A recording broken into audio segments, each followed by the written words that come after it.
Hey there, guys, and welcome to episode. What number is it? 7. We're on episode 7 of the TMC Water Cooler. I am Hendrik Taladar, as usual, and I am joined by my co-host, Tegaminis. Yeah. Teguminous. Yes. Anyway. And this week, we're joined by former CCP Sreegs, a.k.a. Darius JOHNSON, who was also the leader of Goons from Federation a long time ago in a galaxy far, far away. And a former member of Sony Online Entertainment, and now a current employee of Rockstar Games, Darius JOHNSON. Hello, everybody. And before we get to the show, we got to explain something real quick. Darius does work in the game industry, obviously, as I just said.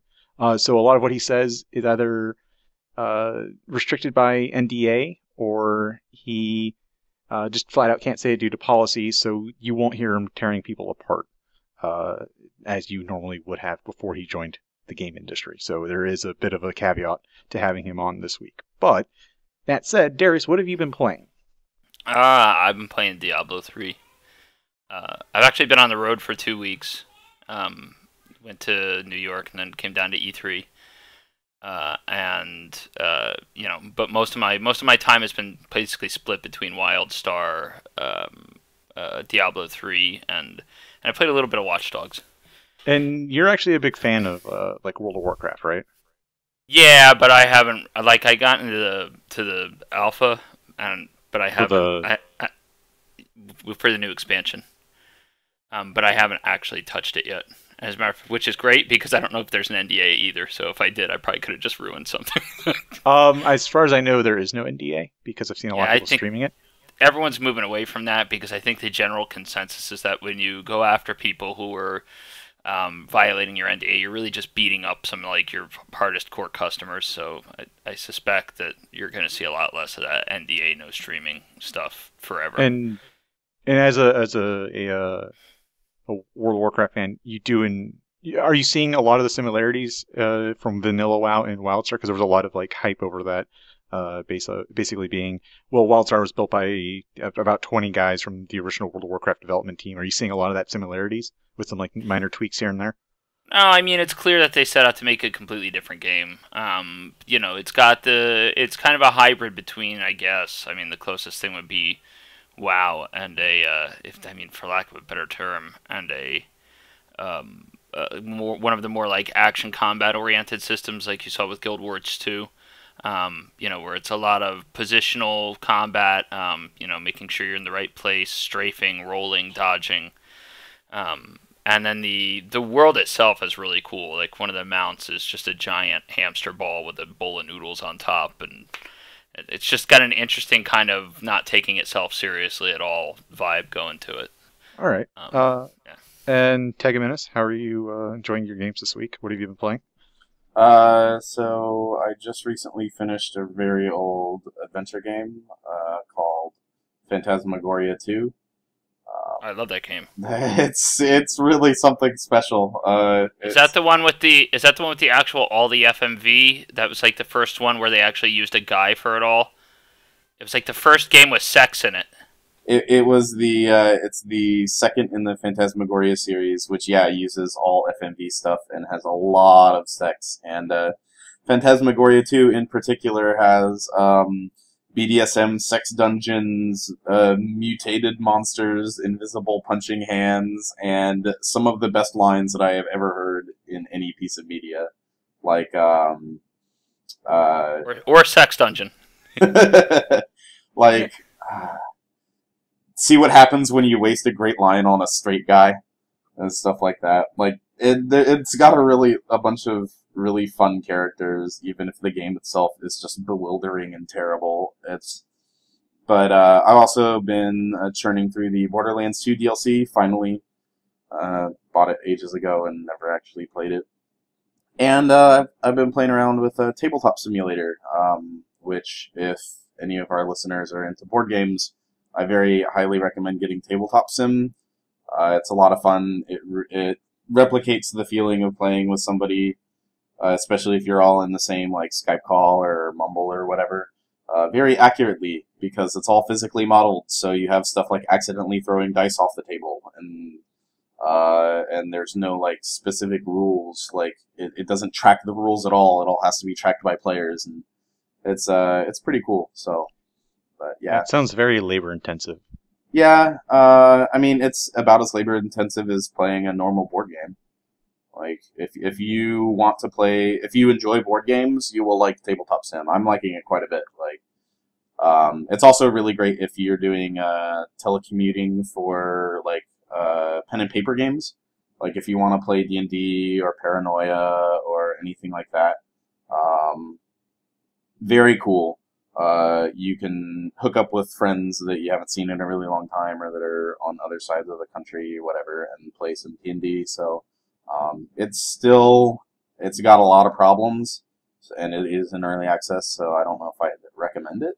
But I have been enjoying it, and I've been enjoying just kind of like fucking around with physical models and stuff.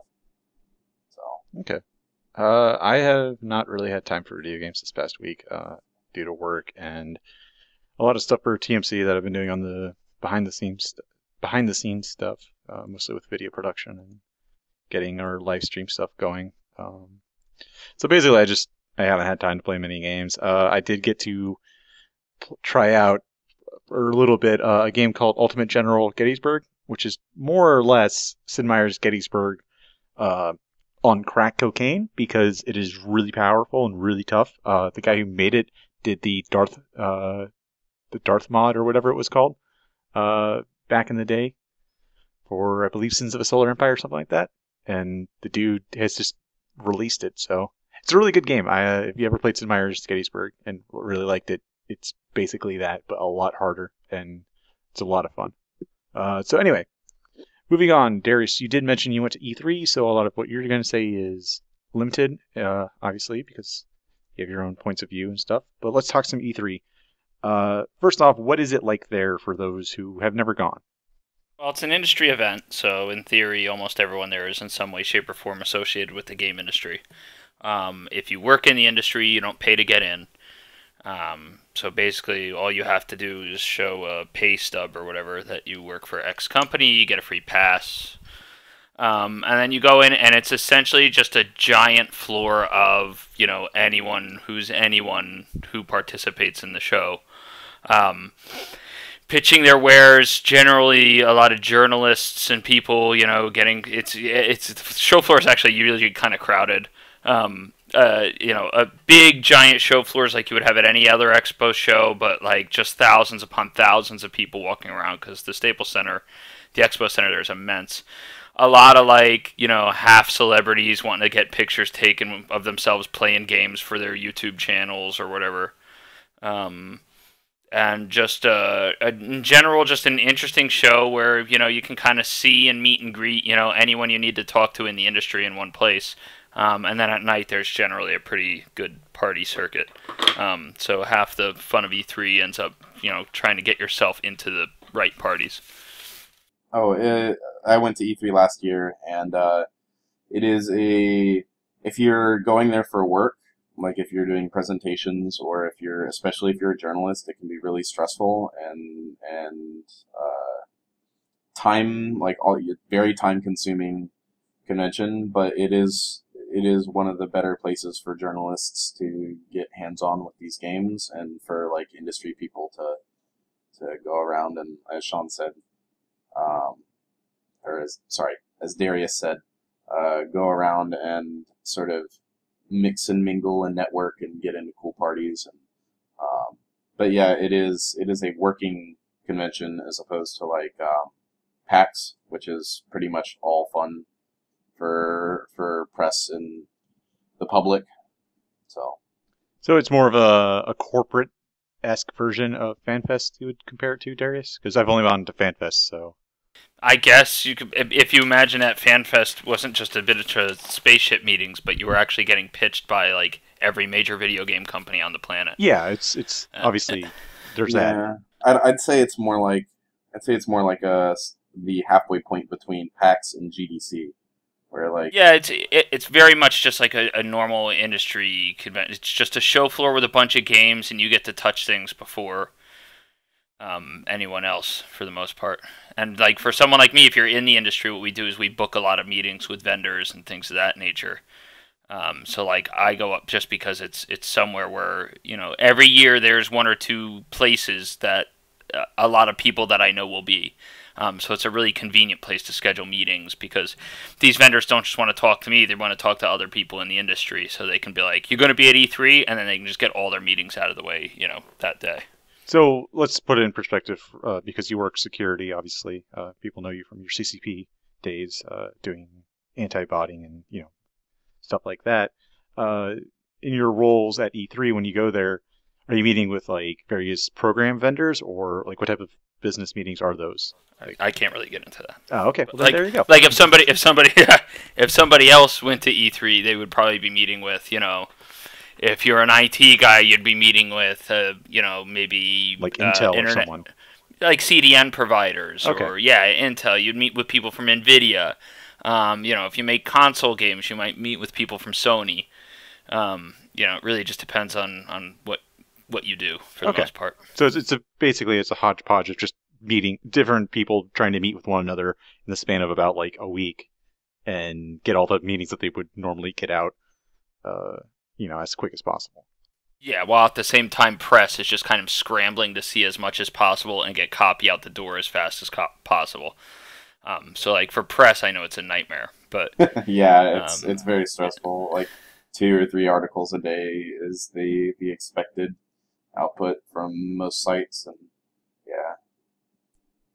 So also at E3, they usually make some pretty cool announcements about games. Your employer, Darius, Rockstar Games, made a pretty big announcement, which a lot of people were expecting and hoping that was, you know, their expectations were going to be met. And that Grand Theft Auto 5 is actually coming to PC this fall, along with PlayStation 4 and Xbox One. They're moving from the old generation of consoles to the new generation, more or less. And, you know, they're throwing PC in because they can. So, well, yeah, I mean, yeah, I can't speak to, you know, how that decision came about, but yeah, yeah. There was an announcement made by Sony during their presentation, and we in turn released a trailer. I may have done a press release around the same time, basically saying, this fall, Grand Theft Auto 5 on PC and PS4 and Xbox One, which is wonderful for me because I have people like the estimable Jeff Rader ask me basically every day when it's coming out on PC. And what you did get with that trailer is kind of a, you can see visually that there's a significant difference in the quality. yeah, they did announce that they're also doing a visual retouching of pretty much all the assets to make the game look cleaner and a little bit better than it did on the original release version for Xbox 360 and PS3. They're making it just a little bit better because the new consoles are obviously enhanced, and obviously PC's the master race, so you know it's going to be better. I would say it's more than maybe a little bit better. Like it's enough for me to notice. It looks like a next gen thing when you look at, just watch the video, dude. That's not what it looks like on a last gen console. And so also at E3 this year are games that we always like to cover on TMC. One of them being Elite Dangerous. David Braben or is it Draven or Braven? Braben. Braven. See, that's a weird name for me because I always think that the D sounds better than the B. But he was there, and apparently he got stated in a press release that he's receiving an OBE, Order of Excellence, something like that, for the British monarchy. It's something. It's like a baby knight. Yeah, he's basically being knighted. The most excellent order of the British Empire. He's actually not being knighted. Scott Manley corrected us in our jabber. Scott made a big officer. stink over that. Scott's like this. There's a difference between being an OBE and being a knight. But imagine I did that in a Scottish accent. OBE is an officer of the most excellent order of the British Empire, and that is one above member of the most excellent order of the British Empire, but one below commander of the most excellent order of the British Empire, which is below Knight Commander and then Knight Grand Cross. So he's one step up from the bottom, but I think he's on his way to become a knight if he ever does some like really impressive things. But apparently, the British monarchy has decided that he is worthy of an OBE.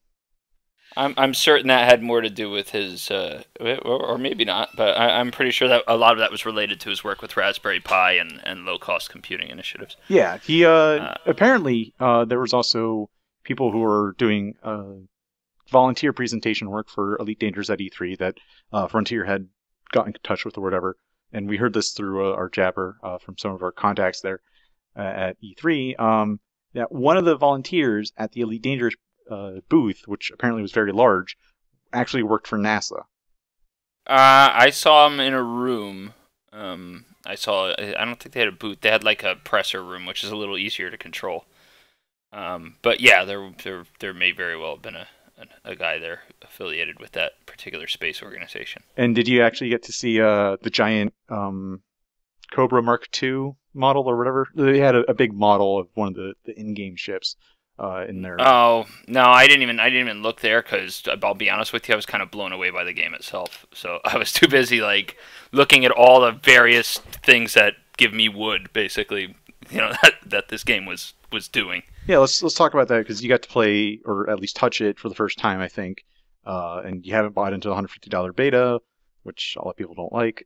But so let's talk about that. What was your initial impressions with the game? Because you played games like X3 and previous games like Free Space and stuff like that, right? Yeah, well, yeah, I started playing them when the genre was invented. I played Elite at one point, and then all through the Wing Commander series, the Freelancers, all the X games. If it was a space combat game, I had a controller for it, and that was basically all I played for that and Ultima games. This was very much, it felt very much like we're getting back into the space sim genre where, with the Rift on, it's ridiculous. Otherwise, they had two big Sci-Tech controllers, and every button on these controllers was mapped in-game to something. And just visually, it was stunning. I didn't spend as much time hands-on with it as I would like because I'm not press, and I'd rather they're not making money off of me playing their video game. It's better for them to be speaking to press and whatnot. So I didn't want to be like, I'm gonna bump that guy to play the game because there was people in the room and whatever. But I know that a quote from Matani, who I had spoke to, who was playing it, was basically like, and I can believe this. He said that there was so much involvement just in the flight physics and the landing. Like when he landed his craft, he felt like he accomplished something. Like it was just the simple act of doing that, and just visually, it was absolutely stunning. They completely have, I'm assuming realistically, mapped the Milky Way galaxy. So if you've ever wanted to go out and fly in Saturn's rings, you can do that in this game. I did do that on one of our live streams because I have the game, and I actually crashed my ship in the Saturn's rings because apparently flying a ship through asteroids, a ring of asteroids or rock or debris or whatever, is not the best thing for it. It worked in Star Wars. I couldn't do it because I'm too tired. Yeah. So I'm actually interested in hearing about how well the Oculus Rift was integrated. Did it include were they using the Dev Model 2 or the Dev Model 1? Did it have the? They were using the latest one. And did it have the head tracking where it tracks both position and rotation, so you can look under stuff and that kind of thing, or? All I know is when you looked around, you could see stuff because it's a little odd seeing your arms or your legs. You could see that. So you could look up and down. I actually played Valkyrie on the new Rift as well.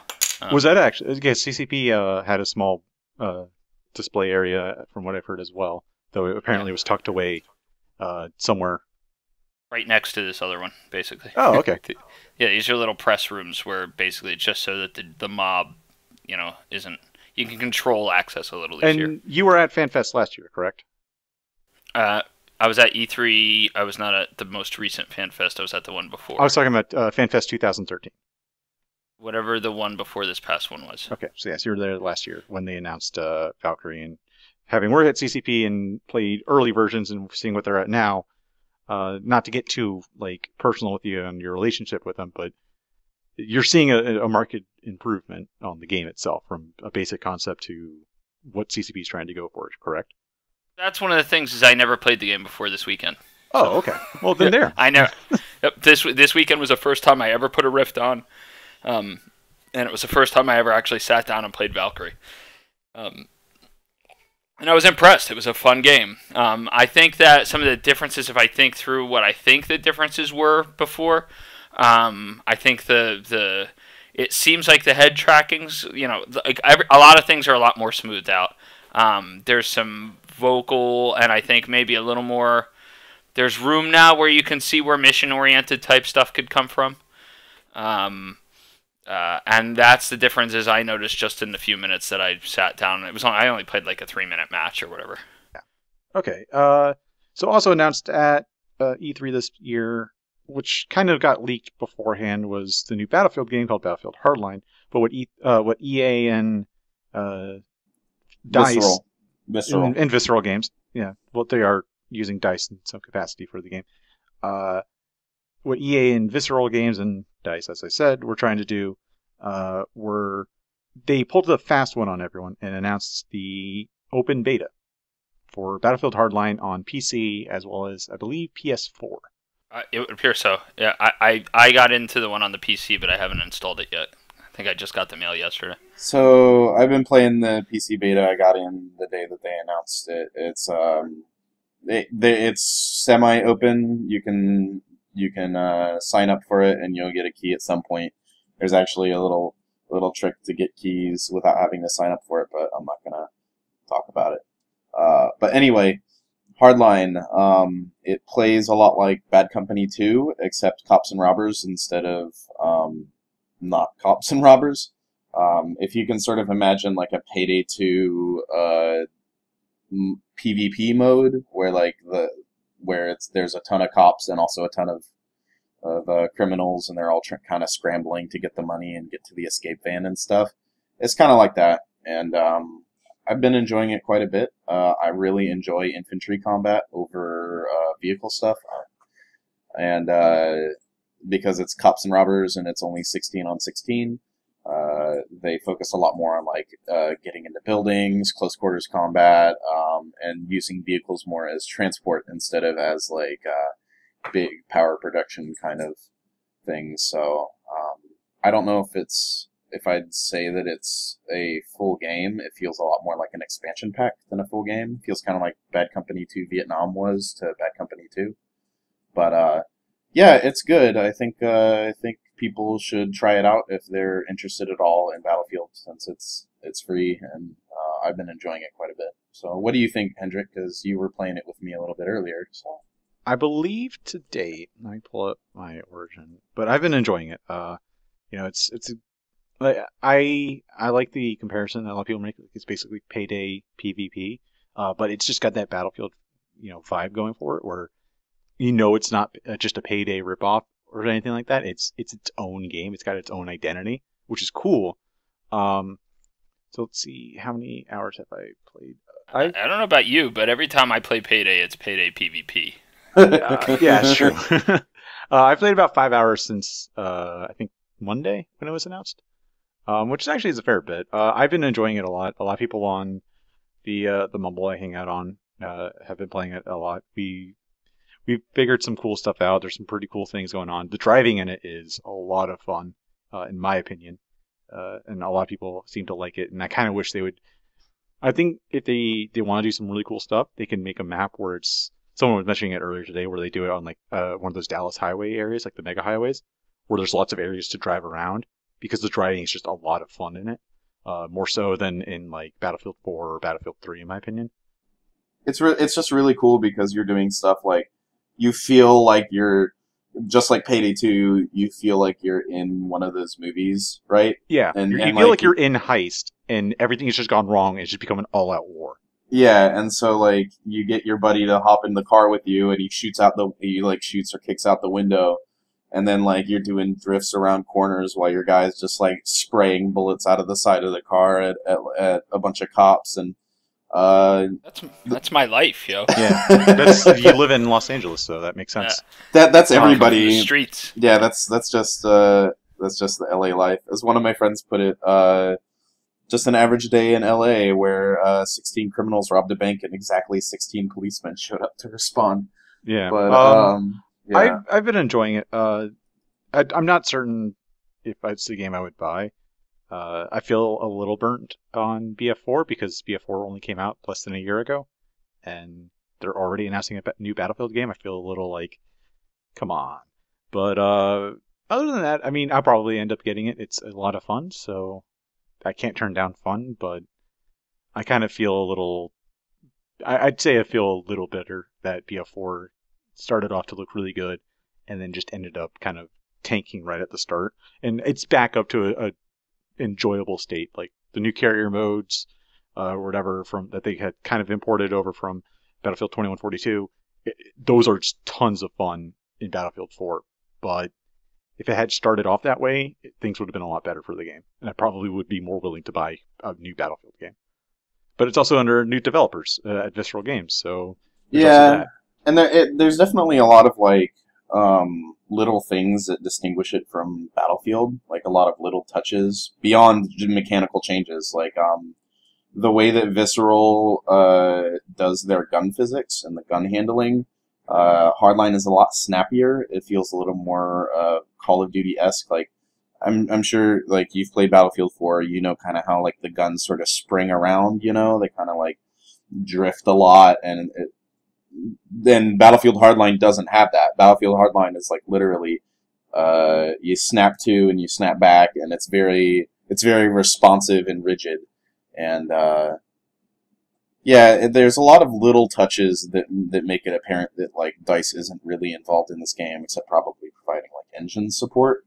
So, and probably like multiplayer netcoding and stuff like that. I hope not multiplayer netcode. But yeah, it's a good game. 4. I'm really enjoying it. It's like I said, it's not a game I'm going to buy right now. GTA 5 is like the next big purchase on my horizon, and that's not till the fall. But so let's move on. There's a new game that also came out in alpha recently.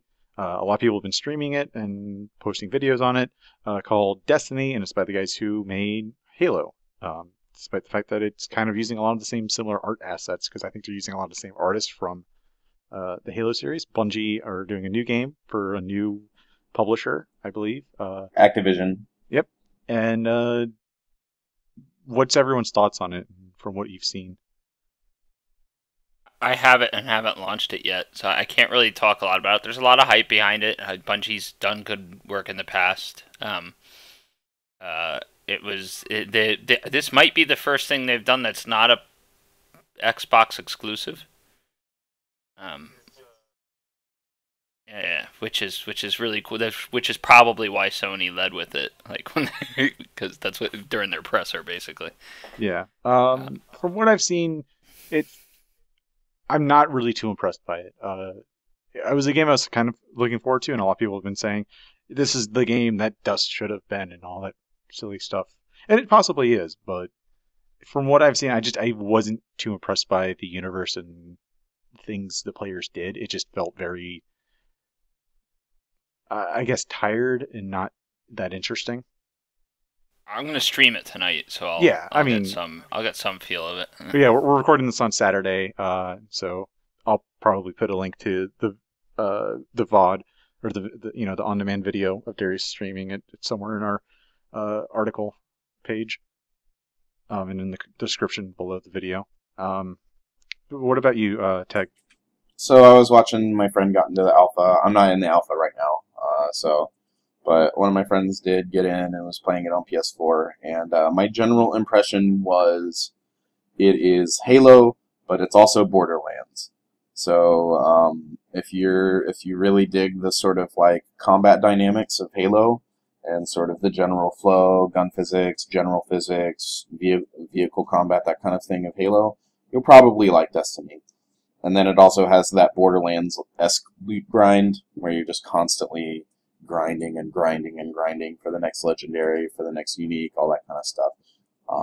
So I mean, that's the Borderlands overplays. Is you do weapon grinding basically? Yeah. Well, I mean that's the loot grind of these kind of games in general, right? So if that's your thing, and it's kind of my thing, I get a little tired of it from time to time, and I go back to like a more focused game. But if that's your thing, if you really like Borderlands and you really like Halo, I would hazard a guess that Destiny will probably be cool.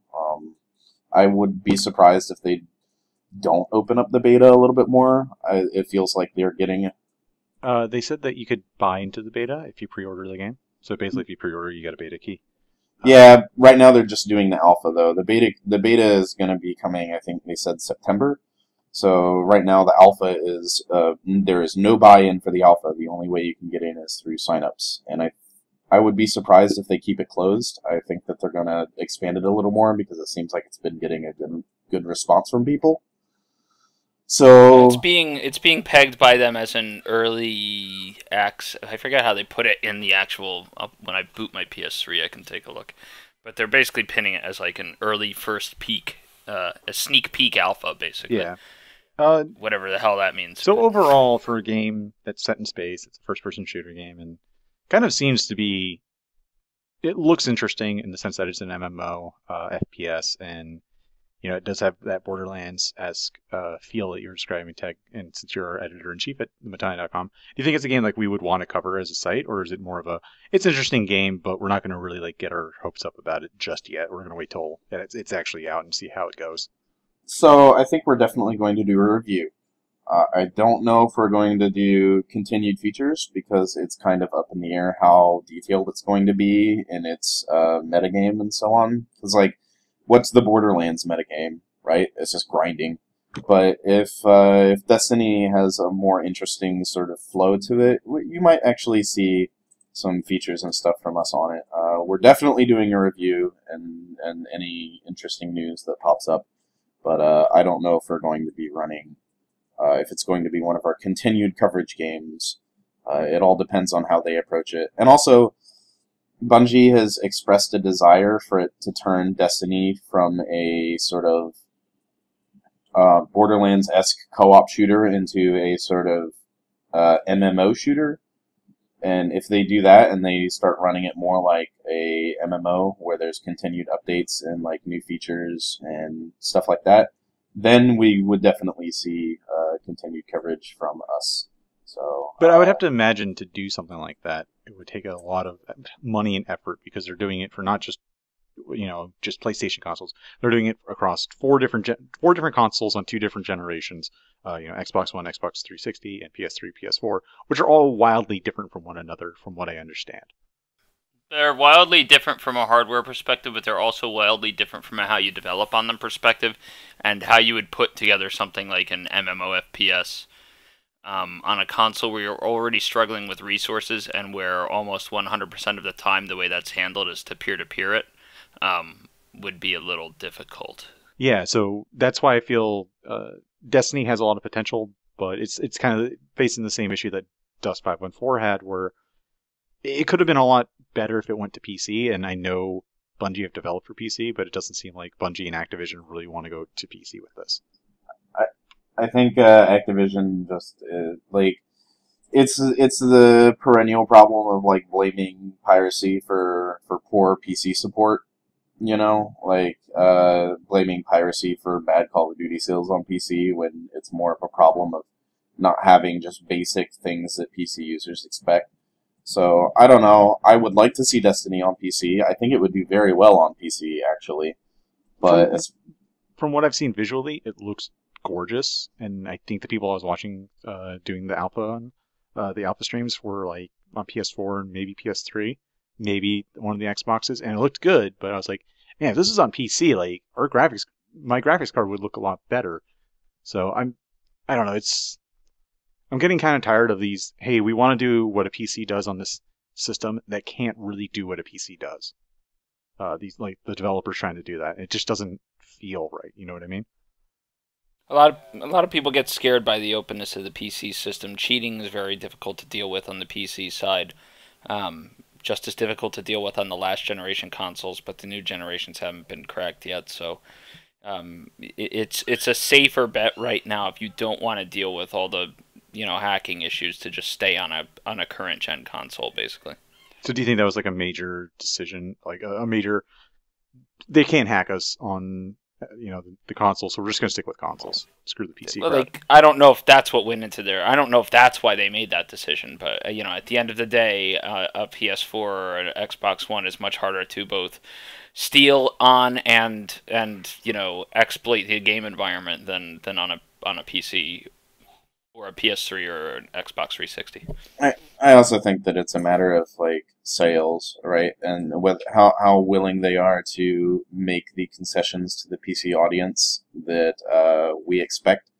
Like, because there are a bunch of games that have come out on PC that just have not been good for PC users, and like Bulletstorm, for example, and they blame piracy, but that was like, I look at Bulletstorm and there's a whole bunch of problems with it, from like games for Windows Live to no servers to sort of like, it just feels incomplete, and I can understand why people didn't get into it and stuff. So it's really just a matter of Activision.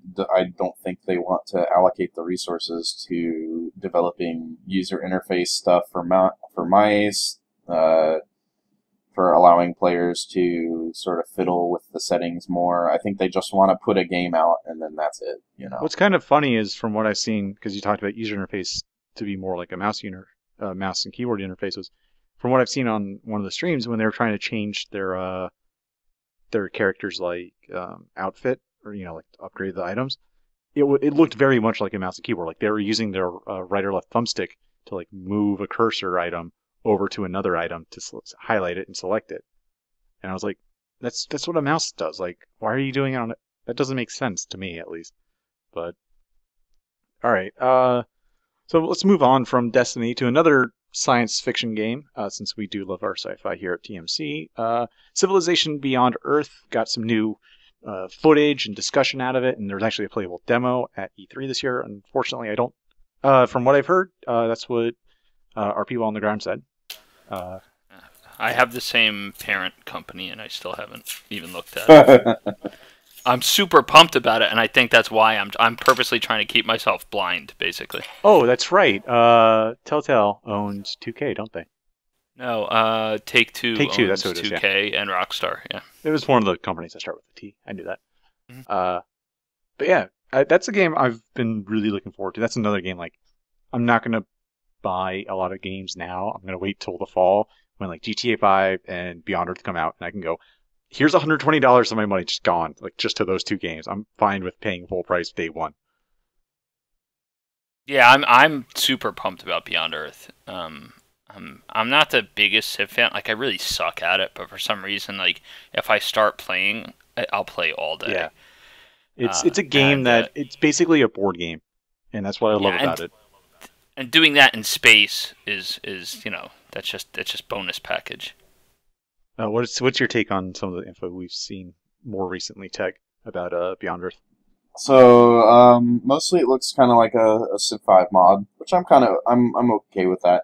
The big thing that I'm really interested in is the research web, how they're changing it from a tree to basically you have different topics and then you have tiers within those topics.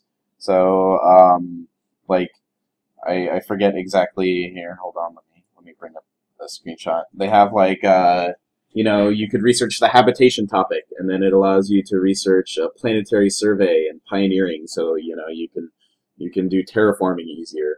Or like you want to do your research on cybernetics, so you research bionics, and then you can research servo machinery and tissue engineering and stuff. So like that really interests me because I really enjoy games that give you a lot more options and sort of encourage you to specialize in a particular area. Civilization 5 and 4 kind of just encourage you to blitz down and research as much as quickly as possible instead of specializing. Whereas I was going to say that the trick there is you have to ensure that there's no one perfect path, right? So you want people to be able to specialize in different. Like you want to be, if I specialize in one path, I should be able to also specialize in another path and still do well. It shouldn't always be the way to win is to do this path. Yeah, basically. Exactly. You have to balance out the strategies, right? And they have to make it so that each specialization is useful to the player. And they actually did that with Beyond Earth, or not Beyond Earth, Brave New World for the Civ 5 expansion. They made it so that culture and trade victories were a lot easier and actually viable. So I'm kind of looking forward to it. I think they'll do a pretty good job. The gameplay video is definitely interesting, and but yeah, that research tree, or research web rather, is just it's very exciting because I really like just sort of looking at how everything fits together and specializations and stuff. It's like one of my big 4X like dream features. So what about you, Hendrik? What do you think of the Beyond Earth stuff we've seen? I haven't really seen the gameplay / interview thing that they do with game trailers that we got a lot of our info from more recently. But it's a game that I'm really looking forward to. I got last week Alpha Centauri. I just haven't touched it yet. I think I booted up for like 5 seconds off GOG. I'm really looking forward to it. I do like a lot of what I've heard about the tech tree changes. It just seems more of an appropriate adjustment. But it does also look like it's just an expansion. What would be an inappropriate adjustment? Just make it so space nudity. Yeah, space nudity. There you go. I want more space nudity. In my video games about civilization building and exploration. People got to come from somewhere, buddy. Yeah, you got to make babies somehow. So let's talk about another game that's all about exploration and discovery. That we just saw another gorgeous trailer for, No Man's Sky by Hello Games. They showed some footage, and they also announced that the game is also going to be on PS4, as well as their previously announced intent to have it on the PS3. What are you guys' thoughts and kind of views on that game? Because we're not really learning too much about the gameplay, but we're just seeing a lot of the visuals. Yeah, the first thing I saw about it was the original trailer. I think I don't remember whether it came out of GDC or PAX. It was at VGX, the Spike Video Game Awards, that they had done back in December. Yeah, and it was just one of those things where I saw it and I said, "Yeah, this looks cool. I'm glad the space genre is filling out." But I think at the time it was focused more on here's a tech demo for what we can do, and let's say the word procedural about 3 billion times. Now, my understanding is that it's significantly more fleshed out, and I'll have to wait until I have time to see the video to say a whole lot more about it. But based on what people are saying, I'm kind of pumped for it, just based on descriptions. They showed a bunch of animals on a planet that the player, or the perspective of one of the players was on, looking around, staring at like these beautiful animals, rendered environment on like some weird planet. There was like a weird brontosaurus type monster. And then he hops into a ship, takes off into the sky, and is in space, shoots himself through an asteroid field, which slowly destroyed the asteroids around him so he could get through in his ship, and then landed, I believe, on another planet, or at least he flew into the atmosphere on another planet nearby. But yeah, they've only really shown concepts. They haven't really, as far as I understand, they haven't really shown gameplay mechanics or anything like that, other than, hey, you can shoot through an asteroid. Well, cool. Yeah, and I have no idea what their goals are for gameplay mechanics either, because when you talk about procedurally handling things, it makes me think more of like a Diablo in space, or just like kind of more focusing more on exploration survival, where you're playing non-persistent stuff for the time.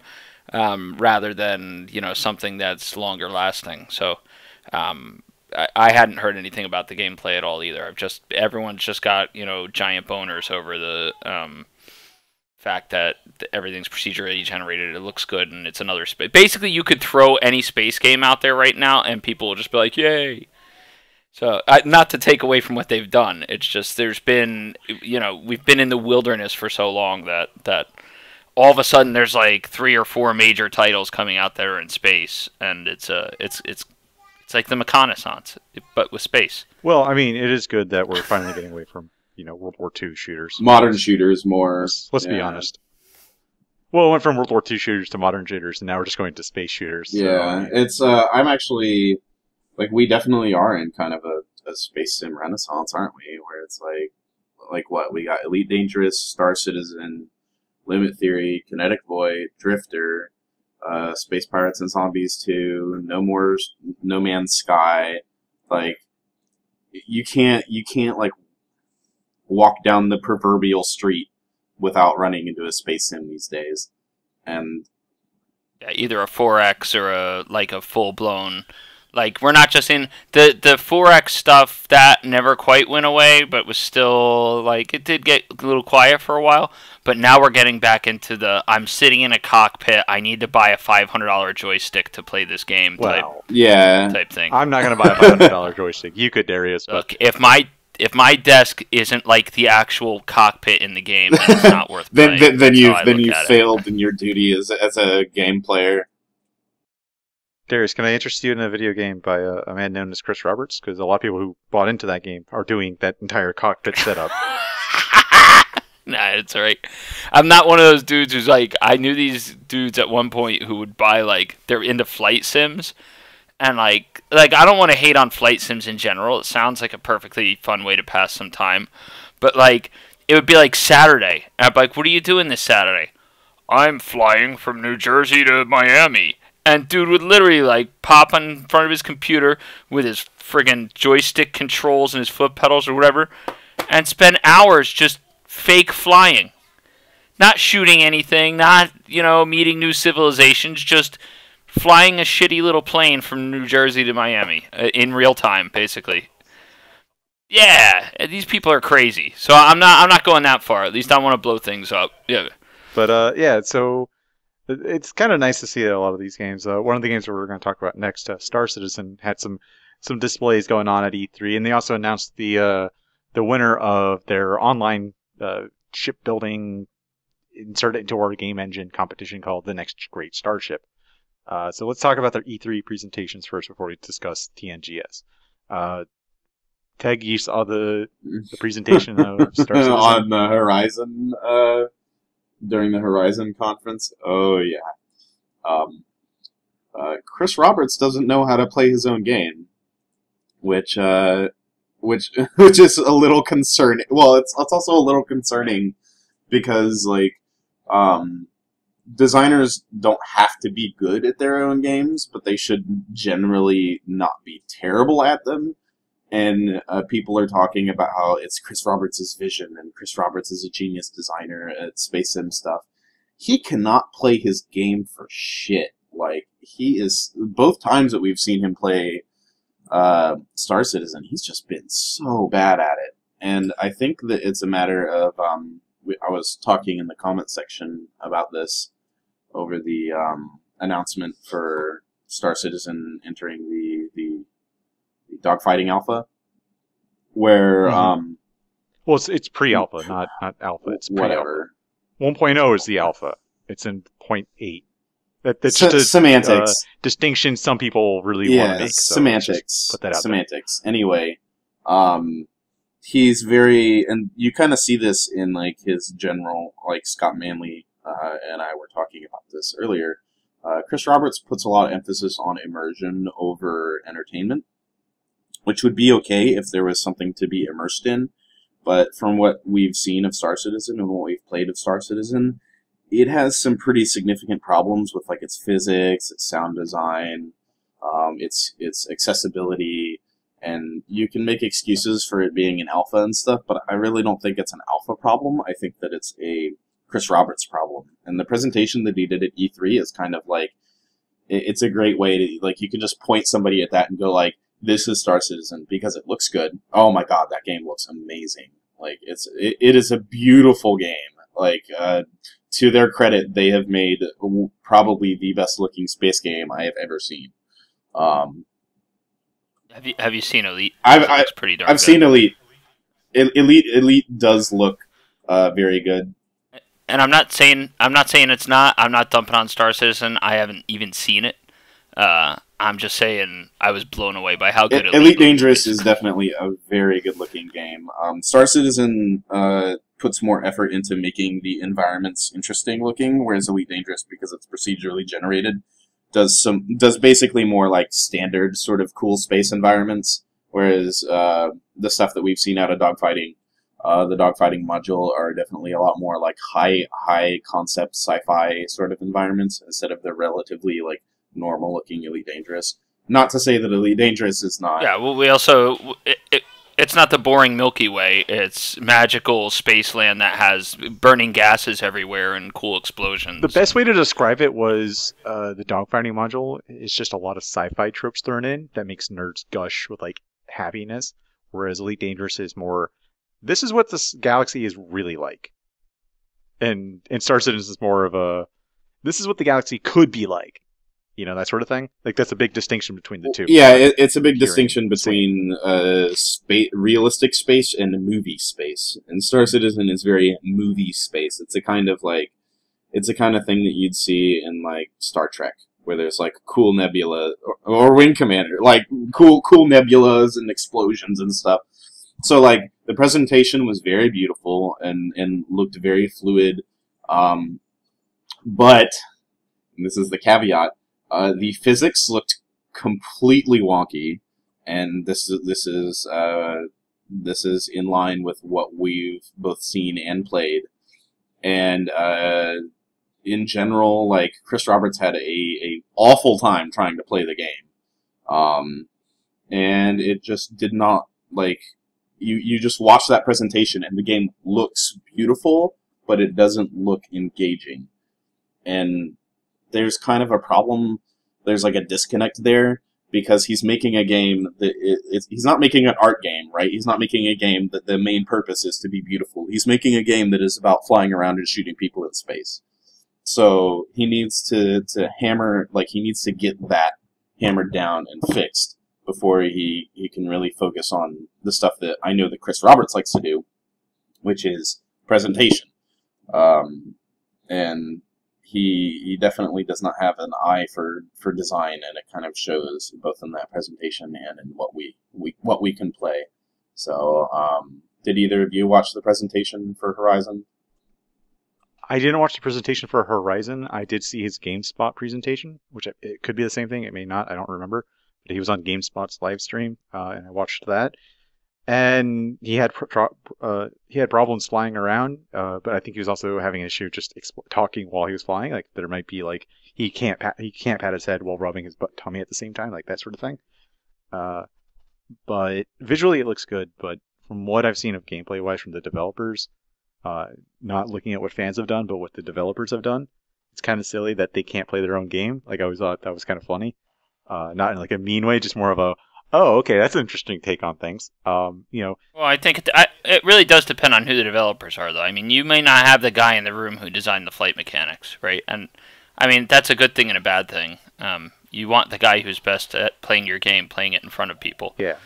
Yeah. But the thing is Scott Manley had mentioned this on our last episode, where Free Space is a very fun game because it's easy to access as a brand new player to the game. You can hop on and play with the mouse and keyboard, no problem. You don't need a $500 joystick or something like that. And it's not super realistic. It's not, you just use WASD and use your mouse and you have fun. From what I'm seeing, a lot of people want Star Citizen to be like super intricate, like really finely detailed immersion experience just to play the game and fly the ship around, which is cool. Some people like that, like you said, some people like doing I'm going to play Microsoft Flight Simulator, and I'm going to fly myself from Newark, New Jersey down to Tampa, Florida for the weekend. That sort of thing. But that's a very niche way to play and niche game mechanics setup where you're not going to attract a lot of people. You want to be able to attract more people to buy your game because ultimately you want the money.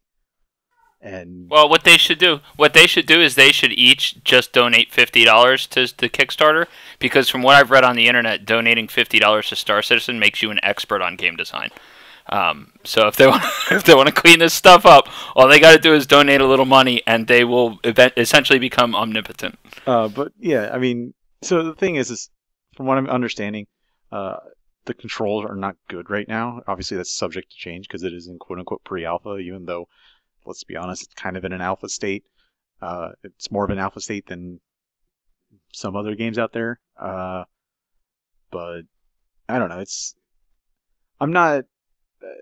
I'm not convinced by the game just yet. I have reservations, but it looks beautiful. And if they did a game where it's like, hey, we just want to make it look beautiful, and you just hop in and play around and just dogfight, that would have been like, you would have had $42 million to do that, and that would have been, or however much money they have at this point.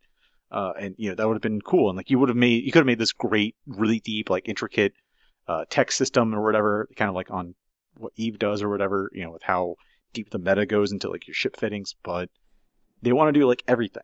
And I think it just doesn't work. And that's kind of, that is the problem with the person at the helm, and I don't think that it's something that they'll be able to fix without either getting rid of Chris Roberts or reducing his influence on the game. Wow, what would that do? Oh my God! First off, half the money I think goes directly into his bank account, so there goes chunkier funding. The problem with that is, it's kind of and this is another thing that I get kind of annoyed at by the people who are fans of Star Citizen and the developers themselves. They talk about how evil and cruel the big publishers are, like EA, Microsoft, Activision, all those guys. But they get results. So far, ignoring doing what publishers do and still sort of acting like what a publisher does anyway, in a lot of the behaviors out of CIG, it doesn't get the results. Because they're like, well, we don't need to have a deadline. And sorry, but you've had since October 2012 when they successfully kickstarted, like in a day, or however long it took them to get their Kickstarter off the ground for the $2 million goal. It's not really going well for them. Can I interject and explain maybe why that is, from a back end perspective? There is a lot to be said for having the perspective of we'll ship a title when it's ready. And anyone who wants to enjoy a good video game wants their publisher to ship the title when it's ready. As much as they might stomp their feet and cry or do whatever, you want the title shipped when it's ready, not before. The problem that we're seeing is a clash, or the problem that we could be seeing there is a clash between we'll ship it when it's ready and let's open up the doors to our room and try and involve 2 million people in our development process. So I think it gets a little difficult, or maybe a little more uncomfortable, because they're dealing with such a free flow of information, or at least a freer flow of information than they typically would at this point in the development process. That every little thing they're doing is being scrutinized, which may make it a little difficult to kind of focus on what they need to. But yeah, when it's ready, it should be the mantra. The problem is when it's ready, as I'm showing you, and then every amateur video game designer now thinks it's ready when it's not, and blah blah blah. It's turning in. I think, and there are people that I know that I have a great deal of respect for who have helped pioneer kind of this open development process. There are ways for it to work. It's just not something I'm entirely convinced is a good thing. I've actually also been involved in the development process of a game and had to deal with delays and stuff before. And I agree. I think that the get it done when it's ready is actually the best model of game development. I hate games being pushed out before they're ready. I'm willing to wait. The big problem that I see with Star Citizen isn't even so much that they're opening up the information. It's that they've got horrid feature creep. Like you mentioned earlier, they're trying to do too much, and it feels like they need to sort of dig down and find out what their game is about. Because right now, what can you actually tell me what Star Citizen is about? Because there is I can distill Elite down into a single phrase. I can distill most games down into a single phrase, like most good games. I can't distill Star Citizen down at all. They're just all over the place, and you kind of see it in their stretch goal rewards, right? They're like, oh, here's a stretch goal reward to add trains to. I think we were talking about it. You and these trains, you really don't like trains. I don't like trains on Earth when it's a fucking space game. If it's gonna be trains, I want fucking space trains. I want to fly through space in a train. These are Elon Musk Magna trains. I would love space trains, but it's a game for someone like Bungie or whoever can try to do on the vein of space trains. That's how you get between planets. That's what I want. I want a way to do that. I want to go from a space station orbiting this planet down to the surface. I'm taking a space train. Screw a transport shuttle. I'm just taking a space train. Space elevators. Oh yeah, space elevators, but it's train because it's larger and I'd love faster. to take Space Amtrak over to Saturn. And elevators just and elevators just sound stupid. So No, like there was a guy at FanFest. There was a guy about, who was talking about space elevators. Yeah, and I was just like, I can't think of anything I would not want to be on more than a space elevator. Like it just seems to me to be completely like it can never be safe. No, that's the thing. Like you're in that elevator for like how many fucking miles, and you're just going and going, and you hear a ding ding. What the hell's gonna go through your mind? You'd be like, this is how I die. I'm gonna die in a fucking space elevator, aren't I? Or like we have dudes down here like terrorists or whatever just crashing planes or whatever. Oh my god! What do you think they're gonna do to the only space elevator? Yeah. That would be terrible. That thing. That would actually make for. It's gonna last a day. You know what? Unironically, that would make for a very cool sci-fi story. What terrorists? Terrorists destroying a space elevator. That's worth like I would trillions do it, and billions of but I'm dollars. so bored by the idea of the space elevator in the first place. I couldn't write the. Somebody else is gonna have to write that could the be story. like the terrorists' motive or whatever. Like this is the dumbest thing ever. Why the hell did you make this? It's probably their plan. This is their counterinsurgency, basically. Saddam who was the Al Qaeda guy? Osama bin Laden had just wrote on his paper one time. He said space elevator and drew like a little note, and somehow snuck that off to some inventor's room somewhere. And now someone's really trying to do it. And he's like, the wheels are in motion, my friends. Someday soon we will have our space elevator. Yeah, there you go. All right, so let's get back on topic. Because I just went off on a great tangent. That's my contribution. There you go. With Star Citizen, that's the Darius contribution to everything. But yeah, it's problematic, and it's especially like concerning that they're basically like with the next great Starship. So they announced the winner for that, right? They designed a beautiful ship. I recommend that everybody go and check out the work by this team because they did a very stellar job of like designing just a cool looking ship, right? Well, okay, so there's some controversy. Let's touch on before we get to that. Apparently, they were doing the finale live, and because I didn't watch it, I watched like the first episode of the series, and I was like, "This is the dumbest thing I've ever seen." I'm not watching it. But apparently, they were doing the finale live. And when they told people to go vote on the official Star Citizen site, robertsspaceindustries.com or whatever it is, the site crashed when the first group did their presentation. And it wasn't working when the second group did their presentation. So the theory is that the first group got so many votes and the system crashed that the second group didn't get as many votes because the system was still down.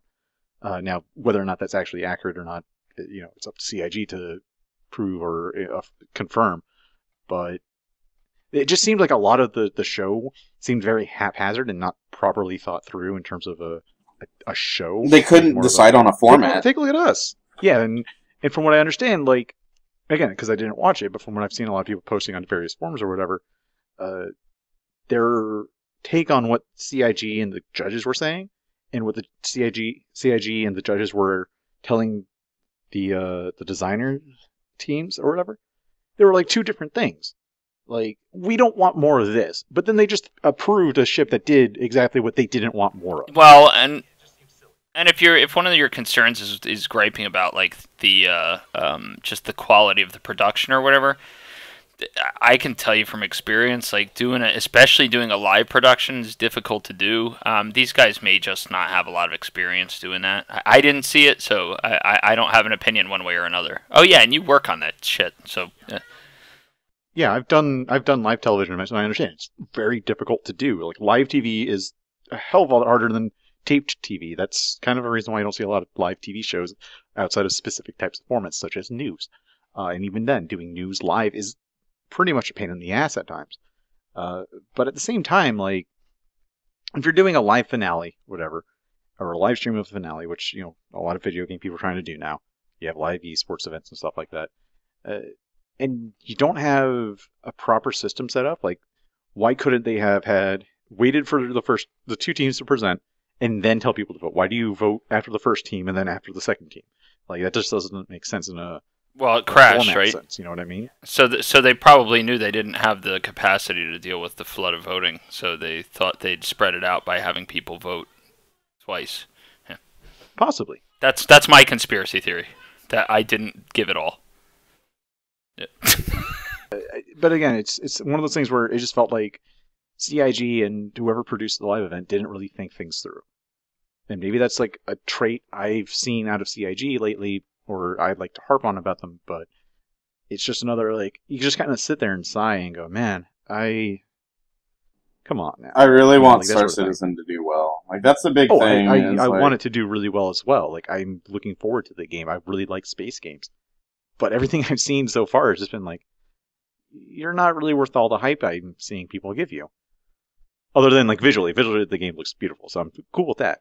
You can say the game looks gorgeous, and I won't deny you that. Oh yeah, and we're really interested in the game at TMC. Like, nobody at TMC hates Star Citizen. It's just like, it's difficult to sort of maintain hope for a game that is that just continually, like, does not care about you at all. Like, it's difficult to care about a game that is just kind of doing all the wrong things.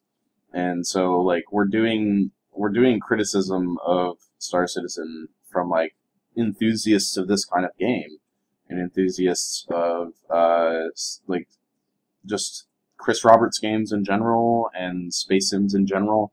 So it's not like we want it to fail, we want it to succeed. The problem is, like, I think this is almost a unanimous opinion, at least among the people in this podcast, that I don't have an opinion. I actually don't have an opinion. Yeah. Yes. Yeah, you're legally not allowed to have not to. It's probably better for me if I never did. But. So unanimous among the two people in this podcast that can have an opinion, aka me and Hendrik, that the noted Star Citizen haters, by the way. Noted Star Citizen haters.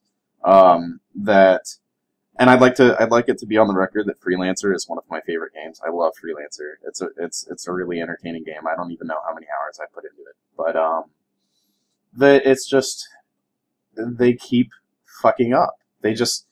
It's been a litany of fuck-ups, and it's difficult to sort of look at that and then look at a game like Limit Theory or Elite Dangerous, where, like, they show clear progress. They show clearly that they know what they're doing, and like, they have. It's really, for me at least, really what CIG are doing wrong is they're not giving a clear outline, or this is our goal.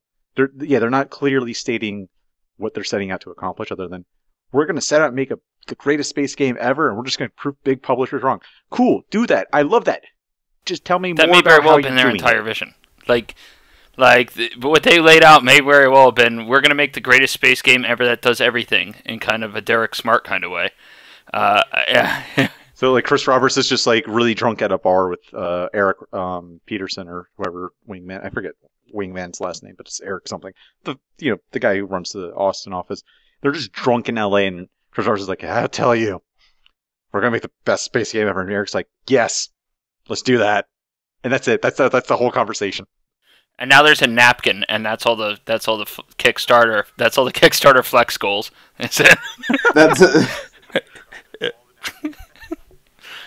Like, that is the single worst problem with Star Citizen. It doesn't have a consistent vision, and that's why, like, you can kind of, almost like with MechWarrior Online, you can kind of track the progress of us getting progressively more jaded with, like Star Citizen not showing off stuff and just basically, like, continually fluffing the hype, right? And then you see, like, Elite Dangerous progress from a game that, like, all it was an engine to a beta that is actually very good.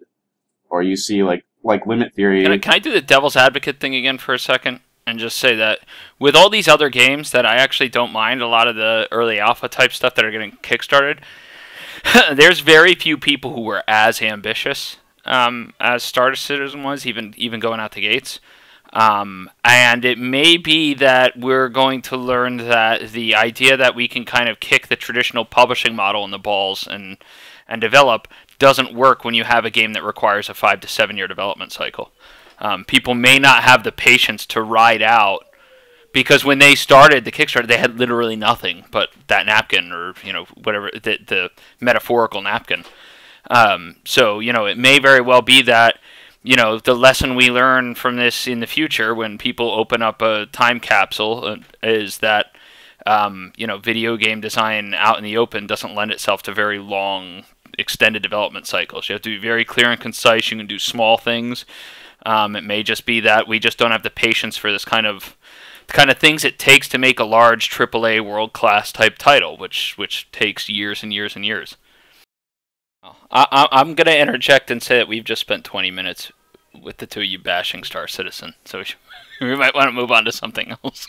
All right, so let's bash some CCP right now because we have you around, Darius. No, I'm kidding.